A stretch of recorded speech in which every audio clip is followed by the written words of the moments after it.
Hello everybody and welcome you back again with me Haikal Abdullah Tip on this channel. Kali ini kita akan mempelajari setting kamera A7 series, A6000 series untuk sinematografi.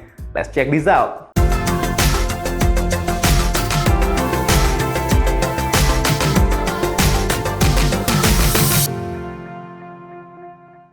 Oke, untuk tutorial kali ini gue akan mereset setting kamera gue. Seperti ini. Oke, sekarang kita akan masuk ke halaman pertama. Halaman pertama di sini ada gambar kamera ya. Ini adalah untuk shooting mode. Oke. Jadi kita akan merubah semua setting untuk shooting. Nah, di halaman pertama ini adalah setting untuk foto. Oke, di sini nggak ada banyak gua ubah. Gua biarin large. Aspek rasio gue cuma ubah di 16:9. Ini bisa lo ubah lagi bitrate-nya. Oke, quality-nya gue ganti ke RAW. RAW-nya uncompressed. Tapi kalau misalkan lo mau RAW yang lebih ringan ya tentu saja RAW yang dikompres. Oke. Nah ini langsung aja. Karena gue jarang foto panorama. Oke, file format ini biasanya gue pakai yang ekstra ya. XAVCS 4K. Ya, kenapa 4K? Ya nanti kita bahas di lain kali. Kenapa 4K ya. Tapi biasanya gue untuk proses rekam itu menggunakan 4K. Nah, ini yang 60 MB aja cukup.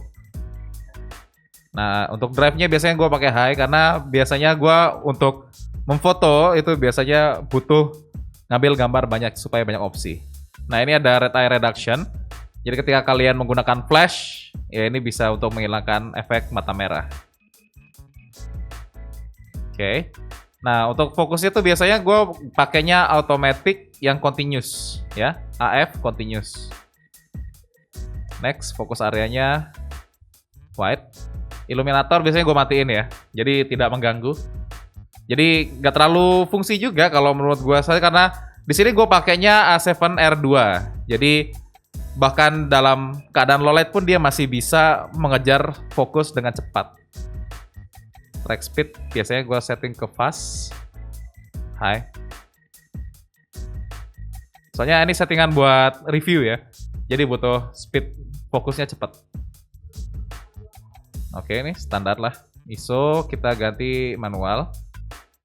Biasanya gue setting ISO itu anggapnya 2500 lah ya. Ini buat pertama, kita setting di 2500.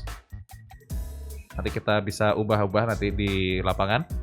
Oke, sekarang metering mode. Metering mode tuh biasanya gue pakai multi.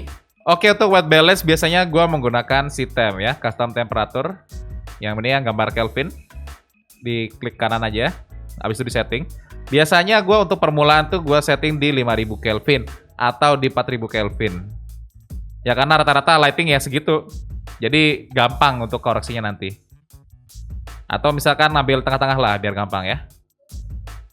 4500 Kelvin. Oke, next. Nah ini dynamic range optimizer ya. Biasanya gue matiin. Jadi gak ada perubahan dynamic range yang signifikan di kamera gitu loh. Jadi ya kita matiin aja efek-efek filter-filter segala macam itu kita matiin semua. Jadi kita mendapatkan gambar se-flat mungkin, nanti kita bisa ubah sesuka hati kayak gitu. Ya creative style standar aja. Fitur profile itu biasanya gue gunain itu di PP3. Ini PP3 ini apa? PP3 itu adalah S-Log 2 ya, seperti ini. S-Log 2. Tapi misalkan lu mau PP7 ya lebih boleh lagi karena PP7 itu adalah S-Log 2 yang lebih flat lagi. Oke, fitur efek nih offin aja. Nah, kemudian untuk smile atau face detect kita nyalain aja. Memang fokusnya ke smile atau face detect. Jadi ketika kita fokusin itu memang fokus itu ya seharusnya ke muka, bukan ke badan, ke tangan dan lain-lain. Ya udah, nyalain aja. Sekarang kita akan setting untuk movie mode ya. Movie mode kita ganti dulu ke movie. Oke, di movie kita bisa lihat di sini masih program auto ya. Kita ganti aja program autonya ke manual. Oke, program auto kita ganti ke manual. Jadi kadang banyak orang yang bingung ya, karena Sony itu adalah juaranya. Juaranya bikin menu yang membingungkan. Jadi kalian harus masuk dulu ke setting movie, baru movie-nya bisa diubah. Kalau dari pabriknya dia programan auto. Oke, steady shot wajib banget nyala. Nah kalau space biasanya sih gue pakai sRGB. sRGB itu udah cukup banget ya. Mungkin kalau kalian buat layar lebar mungkin lebih cocok Adobe RGB. Ya seperti ini. Kalau gue sih sRGB udah cukup. Audio recording ya tentu saja on. Kemudian audio rec level. Nah di rec level tuh biasanya Untuk gainnya gue nggak terlalu banyak, biasanya cuma 10 atau 4 aja udah cukup. Next, Zebra. Nah, Zebra itu gue selalu taruh di 100 plus. Fungsinya apa? Fungsinya itu adalah untuk mencari clipping di highlight, ya. Dimana highlight kita tuh sudah wash out, sudah putih banget, udah nggak ada detailnya, itu kita tahu di mana tepatnya. Oke? Jadi pastikan selalu Zebra di 100 plus. Nanti untuk penggunaan Zebra dan penggunaan flat profile atau DS-Log kita akan bahas di episode selanjutnya aja, nanti aja, oke? Nah, marker display. Marker display ini kalau misalkan kalian menggunakan untuk membuat layar lebar, ini penting banget. Jadi kalian bisa on-in aja, kemudian kalian setting aspek rasionya. Biasanya tuh untuk layar lebar gue pakai 235:1, ya. Dia jadi seperti ini ntar. Oke. Kelihatan kan ada garis, ya. Ini layar lebar ya. Nah, nanti kita di editor, kita tinggal ganti aja aspek rasionya ke 235:1. Tapi misalkan kalian pengen bikinnya ya udah sih 16:9 aja, ya udah di off-in aja. Oke. Tapi biasanya gua setting dulu itu di 235:1. Kemudian tinggal di on-in aja. Ketika di on-in tinggal pakai seperti ini. Yoi, di lapangan gitu. Di lapangan kalian tidak bawa headset. Kalian tidak bawa headphone untuk mengecek peak audio kalian. Itu penting banget nih, harus ada nih ya. Harus ada seperti ini, ya. Ini harus nyala. Jadi ketika kalian nggak bawa headset, kalian tahu seberapa tinggi level dari audio kalian. Auto review ya 2 second cukup ya. Picking high. Nah, picking itu adalah tanda di mana dia fokus. Itu picking. Nah, biasanya picking itu hanya terlihat di mode manual fokus. Oke. Nah, picking color red.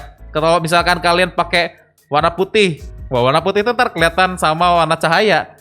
Ya kan? Jadi kita nggak tahu loh, di mana pickingnya gitu kan. Oke, zoom setting optical zoom only, benar. Nah, ini finder atau monitor manual, ya. Tapi kalau misalkan kalian mau ganti nanti aja. Nanti kita akan bahas. Jadi perlu manual, kenapa? Karena kalau auto itu ini sangat mengganggu ketika kalian syuting. Memang kalau misalkan untuk foto, ya memang cocoknya di auto aja. Kayak gitu. Tapi kalau untuk video tuh sangat mengganggu ya. Jadi kalau misalkan kita auto seperti ini, ada tangan lewat misalkan, ya dia mati gitu. Jadi gua nggak prefer ya, mending ganti aja ke monitor manual. Tapi memang kalian juga sebagai filmmaker itu perlu gunain viewfinder. Kenapa? Karena viewfinder tuh bebas dari bias cahaya yang lain-lain. Nah, APS-C ini fungsinya adalah Super 35, ya. Ketika menggunakan mode Super 35 itu atau crop mode ya, itu Super 35 itu adalah film mode. Jadi ketika kalian menggunakan Super 35 itu kalian bisa menggunakan ISO sampai dengan lebih dari 16.000 tanpa noise yang berlebih. Oke, tapi dengan catatan itu ada crop factor-nya. Jadi kalau kalian off, dia akan mode full frame, tapi ketika kalian on, dia akan mode Super 35 atau mode film. Tapi kalau saran gue pribadi adalah kalian gunakan Super 35 karena Super 35 itu adalah memang ditujukan untuk film. Ya, itu satu. Jelas namanya juga Super 35 mili. Oke, film mode. Jadi nanti di gambar itu akan lebih bebas dari moar. Gambar itu akan lebih sedikit noise-nya dan lain-lain. Dan jelas Super 35 itu lebih tajam hasilnya. Nah, ini custom setting ya, custom key setting. Kita masuk. Nah, ini kan ada button ya. Oke. Finder atau monitor. Ya kan? Berarti di sini adalah button custom 4. Custom 4 button itu adalah button ini, C4. Jadi kalau misalkan gua tekan tombol ini, custom 4, dia akan pindah ke viewfinder. Kalau gua tekan lagi, dia akan pindah ke monitor. Nah, application list ini adalah list aplikasi yang sudah terinstall. Ya, di sini gua udah ada Picture Effect Plus, Play Memories, Smart Remote Control. Ini penting banget ketika kalian syuting run and gun dan mungkin syuting sendirian ya. Single fighter gitu. Jadi kalian bisa kontrol kamera kalian lewat HP.